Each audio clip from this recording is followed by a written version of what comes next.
பாக்கியலட்சுமி ஒரு இல்லத்தரசியின் கதை அப்படின்னு பேர்லாம் வச்சாச்சு. ஸோ ஒரு இல்லத்தரசியாக இருந்தவங்க வாழ்க்கையில் எப்படி முன்னேறி வராங்க, பெண்கள் முன்னேற்றம், பெண் விடுதலை, அது இதுன்னு சொல்லிட்டு எல்லாம் பேசி அப்படியே வந்து ஒரு அடையாளமாக இருக்காங்க. இப்போ ஒரு பிஸ்னஸ்லாம் ஆரம்பித்து பெண்கள் வந்து தன்னுடைய சொந்த காலில் நிற்கணுங்கிறதுக்கான ஒரு ஒளிமயமான ஒரு எதிர்காலத்தை காமிக்கிறாங்க அப்படின்லாம் காமிச்சிட்டு, ஆனால் 10 நாளைக்கு ஒரு தடவை பிரச்சனை மேலே பிரச்சனை மேலே பிரச்சனை, அதாவது ஓவர் டோஸ்னு சொல்லுவாங்க. ரொம்ப அதீதமாக ஒரு விஷயம் நடக்கிறது.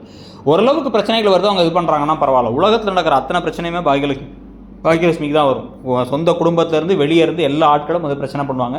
இதை பார்க்கும்பொழுது நம்ம வீட்டிலே பக்கத்தில் இருக்கவங்கலாம் வந்து, நம்ம வீட்டில் யாராச்சும் லேடிஸ் ஏதாவது பிஸ்னஸ் பண்ணலான்றதாங்கன்னா தயவு செஞ்சு அந்த ஆசையை விட்டுருங்க.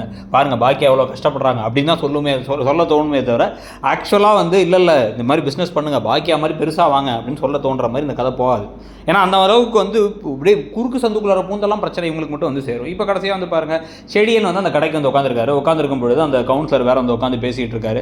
ஊரில் இல்லாத கடன் இந்த கடையில் வந்து நான் பிரச்சனை பண்ணுறோம் அப்படின்னு ஒரு ஆள் கேட்க, இந்த கடையில் தானே இப்போ அழகான ஆன்ட்டிங்கெல்லாம் இருக்காங்க அப்படின்னு சொன்ன உடனே கடுப்பாய் செடியான் மூக்கு குத்தி விட்டுறாரு. அந்த அடி விட்டு வெடுவெடுன்னு வெடுத்து மூக்கை உடச்சு விட, அந்த ஆள் உடனே நான் யாருன்னு காட்டுறேன்டா அப்படின்னு போலீஸ் அனுப்பிவிட்டு செடியனை அரெஸ்ட் பண்ணிட்டு போகிறாங்க. ஈஸ்வரி, நான் அப்போவே சொன்னேன், இதனால தான் குடும்ப பெண்ணுக்கு குடும்பத்துக்குள்ளே வீட்டுக்குள்ளேயே உட்காந்து கிச்சனுக்குள்ளேயே கிடக்கணும் அப்படிங்கிற மாதிரி வந்து ஓவராக ஏதாச்சும் பேசினதுக்கு பிறகு, அதெல்லாம் முடிஞ்சதுக்கு பிறகு கடைசியாக இப்போ என்ன ஆக போகுது, இப்போ பாக்கியாவை வந்து மீட்டு எடுத்து அப்புறம் வந்து அந்த செடியனை வெளில கூப்பிட்டு வந்து அந்த பிரச்சனையை முடிக்க, அதுக்கப்புறமா வந்து பாக்கியாவுக்கு திட்டு விட, பாக்கியா இந்த மெஸ்ஸையும் க்ளோஸ் பண்ணுற மாதிரி ஆக போதா, என்ன நடக்க போகுது அப்படின்னு வந்து இப்போதே கதையை முடிக்க மாட்டாங்க போல. நம்மளே வந்து இப்போ அப்படியே கடுப்பேற்றி வேண்டா விருப்புக்கு பிள்ளையை பெற்று காண்டாமிருகன்னு பேர் வச்ச கதையாக தான் கொண்டு போக போகிறாங்க போல்.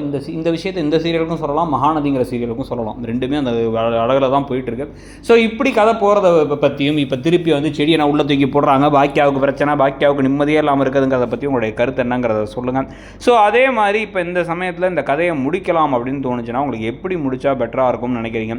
எது இறுதி கட்டமாக இருக்கணும், பாக்கியாவும் கோபியும் சேர்றதா இல்லை என்னங்கிறதையும் சொல்லுங்கள். அப்படியே நீங்கள் இப்போ பார்க்குறதுலேயே உங்களுக்கு பிடிச்ச சீரியல் எது, ஏன் அப்படிங்கிறதையும் கமெண்ட் செக்ஷன் சொல்லுங்கள். தேங்க்யூ.